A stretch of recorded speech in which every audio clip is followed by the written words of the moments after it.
Hello and welcome to this video. Bon ok, c'est à peu près tout ce que je sais dire en anglais, on va rester sur du français si ça te dérange pas. Mais je t'embarque avec nous à Londres en cette période de Noël, car comme tu le sais, Londres est vraiment impliqué dans la magie de Noël. Alors on part découvrir ça ensemble. J'espère que toi tu es bien installé, car aujourd'hui c'est nous qui marchons pour toi. En effet, on n'a pas fait moins de 20 km par jour, donc en moyenne 60 km en 3 jours, ce qui est vraiment beaucoup, sans compter les transports qu'on a pu prendre. Mais comme tu vas pouvoir le voir dans cette vidéo, pour moi en tout cas ça en valait la peine. Donc j'espère que tu vas kiffer aussi cette vidéo, on y va, let's go. On est parti de Marseille avec un beau ciel bleu, un beau soleil, une belle Méditerranée, des belles couleurs roses, orangées, un beau temps quoi. Et puis on est arrivé à Londres, un ciel gris, un peu froid, un peu monotone quoi. Allez, on est bien arrivé à Londres, il fait moins 15, Michel. Je croyais que c'était un mythe, mais heureusement qu'on est venu couvert quand même. Nous avons déposé nos affaires au Royal National Hotel, notre hébergement pour les 3 jours à venir, avant de nous diriger vers Tottenham. Nous avons été attirés vers ces écrans géants qui diffusaient de la couleur de fou. Mais ne me demandez pas à quoi ils servent, car je n'en sais rien. Si vous savez, dites-le moi en commentaire. Nous sommes ensuite rentrés dans la fameuse boutique M&M's, avec les colonnes de chaque couleur. Nous voulions les personnaliser, mais il y avait tellement de monde que nous ne sommes pas restés. Juste en face se trouvait la boutique de Lego, alors forcément j'ai voulu aller faire un tour. J'ai été assez impressionné par le Big Ben, et ses détails juste incroyables, j'imagine pas le nombre de temps qu'ils ont dû mettre à le faire. Le plus impressionnant c'est qu'elle était à l'heure, mais j'étais un peu déçu car il n'y avait pas beaucoup de maquettes. Bon après tout c'est un shop. Par contre, en faisant mes recherches juste après, j'ai vu qu'il y avait Legoland Windsor. J'étais un peu dégoûté car c'est un village tout entier fait en Lego, mais c'était pas prévu au programme, donc trop tard pour le faire. Alors nous sommes sortis pour aller juste en face, au Leicester Square Christmas Market, un petit marché de Noël vraiment sympa. Le lieu étant assez petit, nous avons vite fait le tour. Nous avons été happés par la lumière au bout de ce magnifique tunnel. Non, je plaisante. Nous sommes partis en direction de Covent Garden pour aller visiter l'Apple Market. C'était un incroyable endroit, avec des boules à sapin juste énormes et magnifiques. Et évidemment, on irait sur aucun sapin tellement elles sont grosses. Nous avons ensuite remonté la rue Regent Street. Vous savez, cette fameuse rue réputée pour ses nombreux commerces et ses belles décorations. Facilement accessible par 2 stations de métro. Nous sommes d'ailleurs entrés dans le magasin Hamleys, l'un des plus grands magasins de jeux au monde. Avec ses 6 étages et sa surface de 5000 m², le véritable pays des rêves pour les enfants. Et comme je suis un grand enfant, on est évidemment rentré dedans. Le magasin est juste immense, très animé. D'ailleurs, une fois en haut, je vous déconseille d'attendre l'ascenseur pour redescendre, à moins que vous ayez beaucoup de temps à tuer. Pour finir la journée, nous sommes allés boire un coup dans un pub assez sympa de la rue Carnaby, situé dans le quartier de Soho, avant de prendre la direction de Chinatown, pour y manger un plat typique coréen au pochawa grill. Je vous avoue qu'on savait pas trop comment s'y prendre, alors on a mangé un peu à la française en mode barbecue. On nous regardait étrangement, mais bon, c'était rigolo. On est trop beau sur le petit vélo là.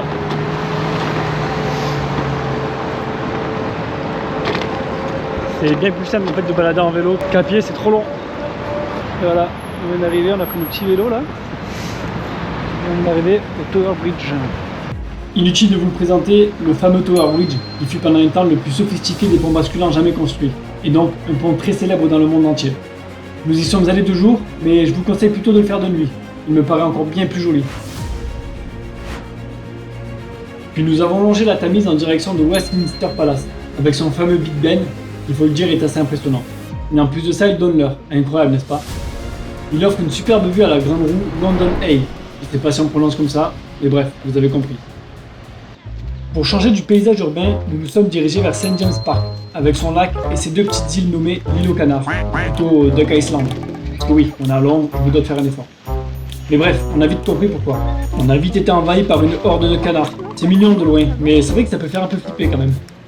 Bon, après tout, on n'est pas vraiment venu ici pour voir les canards, mais plutôt pour les écureuils, qui sont très facilement approchables en leur tendant des cacahuètes. Ils enterrent en guise de garde-manger. J'avoue que je l'ai déterré pour leur redonner. J'aurais pu être recherché comme l'escroc de St. James Park. Non mais blague à part, j'ai vraiment adoré ce moment. Vous pouvez d'ailleurs voir sur l'un de mes réels Insta un écureuil grimper sur ma jambe. J'avoue que j'avais une grande envie de le prendre pour chez moi, ça aurait fait un super pote pour mon chien Rocco. J'essaie de la tenir un petit peu, pour la lâcher direct. On est les vrais touristes de Londres, on prend le métro, on prend les vélos, il nous manquera le bus, on est petits touristes.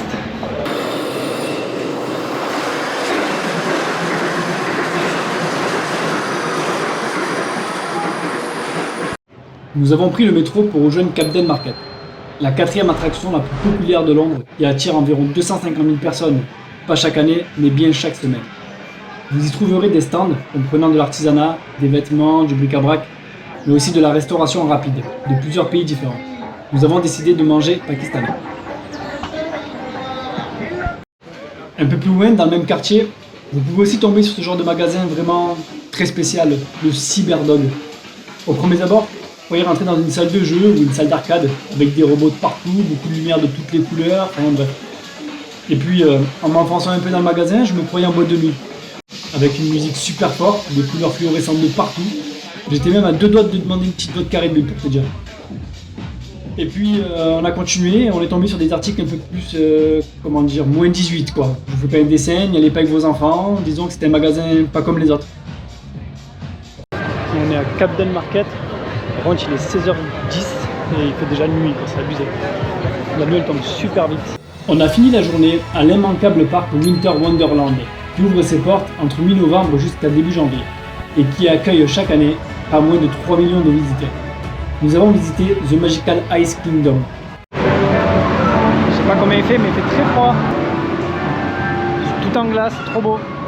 Mais il gèle sa mère.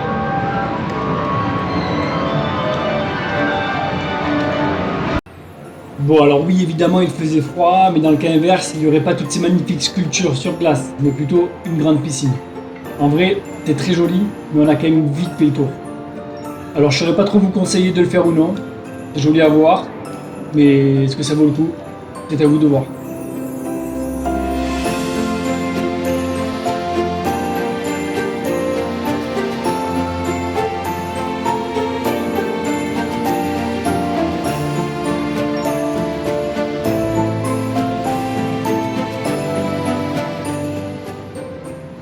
Bon, si vous y allez, rassurez-vous, vous aurez de quoi vous réchauffer dès la sortie. Ils sont malins, n'est-ce pas? Le lendemain, nous avons déjeuné au Donutelier, un pâtissier spécialisé dans, je vous laisse deviner, le donut évidemment. Bon, c'était facile. Par contre, on comprend la très bonne réputation de ce pâtissier qui pour le coup ont de très bons donuts.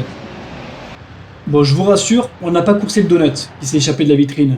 Nous avons juste pris le métro en direction de Notting Hill, avec ses fameuses maisons pleines de couleurs, et où a été joué le film Coup de foudre à Notting Hill, joué par Julia Roberts.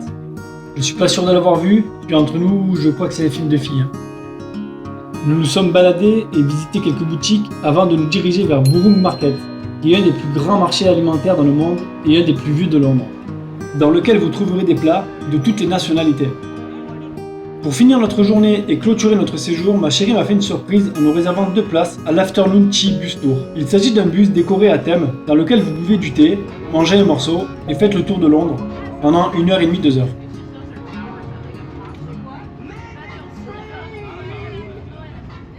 Ça y est, on arrive à la fin de cette courte vidéo qui avait du coup pour but de te montrer un peu les décors de Londres et j'espère pourquoi pas te donner envie d'aller à Londres. Si c'est le cas, je te laisse me le dire en commentaire. J'ai essayé de te montrer le plus de choses possible en le moins de temps possible, on est resté que 3 jours, donc c'était quand même assez sportif. J'espère que la vidéo t'a plu, je te remercie de l'avoir regardé et je te dis à une prochaine vidéo, ciao.